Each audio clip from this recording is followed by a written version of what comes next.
You might not have noticed it, and no doubt Anthony Albanese wanted you to miss it, but this week he changed the proposal he wants to put to Australians for constitutional change to establish an Indigenous voice to Parliament.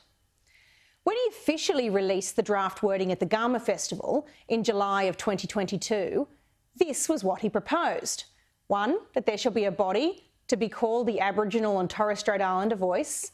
2, the Aboriginal and Torres Strait Islander Voice may make representations to Parliament and the Executive Government on matters relating to Aboriginal and Torres Strait Islander peoples. And 3, that the Parliament shall, subject to this Constitution, have power to make laws with respect to the composition, functions, powers and procedures of the Aboriginal and Torres Strait Islander voice. Mr Albanese laboured over how it was simple, just 3 little sentences, as if to suggest that their brevity made them harmless. But anyone who has had contact with the legal profession knows that even a single word can have a huge impact, whether it's in a contract, a statute, or, even more pressingly, the Constitution. But now he's decided to add some extra words, and they are, in recognition of Aboriginal and Torres Strait Islanders as the first peoples of Australia. Now, those words might seem innocuous enough.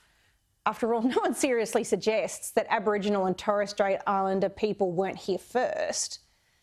But if you cast your mind back to the time of Prime Minister John Howard, when he proposed a preamble to the Constitution to recognise Aboriginal and Torres Strait Islander people and their culture, the reason that it wasn't supported was the risk that it would lead to judges reading new and unintended powers and changes in the role of governments and the rights of individuals arising from those words being inserted. Mr Albanese now wants to put similar words not into a preamble, but into the body of the Constitution, where they are actually certain to have the effect. Preambles carry a risk of an effect or interpretation, but words in the body of the Constitution, well, they're a sure thing. Let's bring in Keith Wallahan, the Liberal member for Menzies and a former Victorian barrister, to explain how this works. Keith, thank you so much for joining me. These words weren't on the agenda even a week ago, even though a voice to Parliament has been Labor policy for years now. What's going on? Thank you for having me, Amanda. And I think this shows that Peter Dutton is right to press for detail, because this is far from settled, even the actual wording that's proposed for the Constitution. There are 3 pillars to this debate, and it's one of the most important debates we'll have for our democracy in our time. One is the principle of a voice, of whether it's consistent with our liberal democracy. The second pillar is whether it will actually shift the dial on historical and current Indigenous disadvantage. But the third pillar is constitutional design, and that's not an easy thing for a headline, and it requires careful and cold analysis. But you start with this fact that we are one of the oldest, most stable democracies on earth, and a key part of that is our Constitution.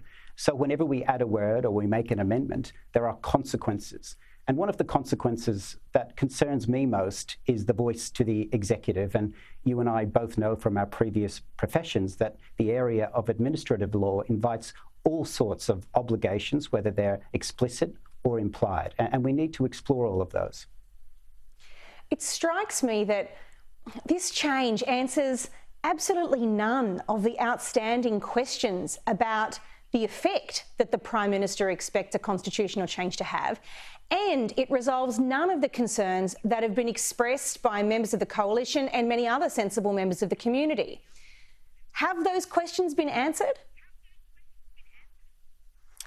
No, they haven't. And there's been some serious gaslighting, not only of Peter Dutton, but of the entire nation. When those 15 questions were put to the Prime Minister, the initial response was, well, it's all there for you to see in the Karma Langton report. And then and I've read that report, when you look at that report, that's just a report. It is not the official position of government. And there are already inconsistencies in that report between what the government is proposing.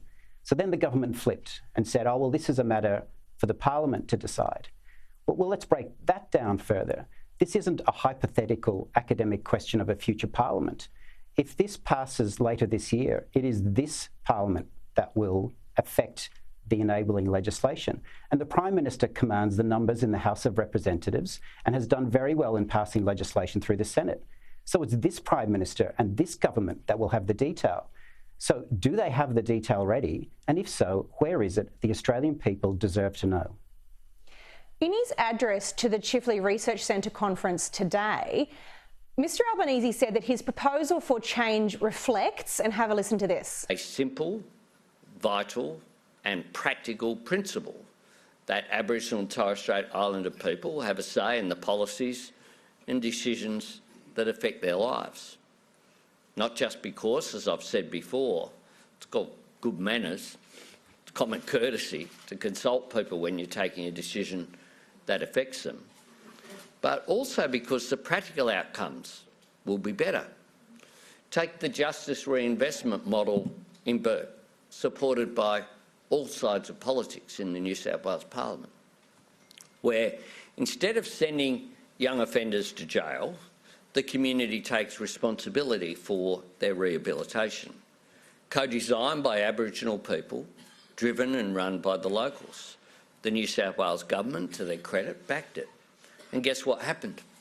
Juvenile offences went down. Year 12 retention rates went up. Family violence fell. And reoffending reduced as well. The community used their voice to break what was a vicious cycle. The community's voice was heard, and that literally saved lives. Keith, here's surely the rub. This Bourke example reflects the fact that, one, consultation is actually happening and it's working, and two, that it's happening without the need to change the Constitution. If anything, when I was in Parliament, I found Aboriginal groups were frustrated with being over-consulted by the many bodies that exist for that consultation, rather than the other way around. So what's the right way forward here? The idea that people should be consulted on laws that affect them, of course, it's a seductive and compelling argument, but that's the whole function of the Parliament. It's in the name of the House of Representatives. Each seat has about 170,000 people, 112 to 115,000 voters. Our job is to consult and listen to everyone within our communities. Now, the premise of the voice is that that's not occurring or the system is broken. If that is the case, then let's call it out. Who in that House is not listening to Indigenous Australians? Who in the Executive is not listening to Indigenous Australians? Because that's our job. And I don't accept that the system is broken. Thank you so much for your time and your common sense, Keith. Thank you for having me, Amanda.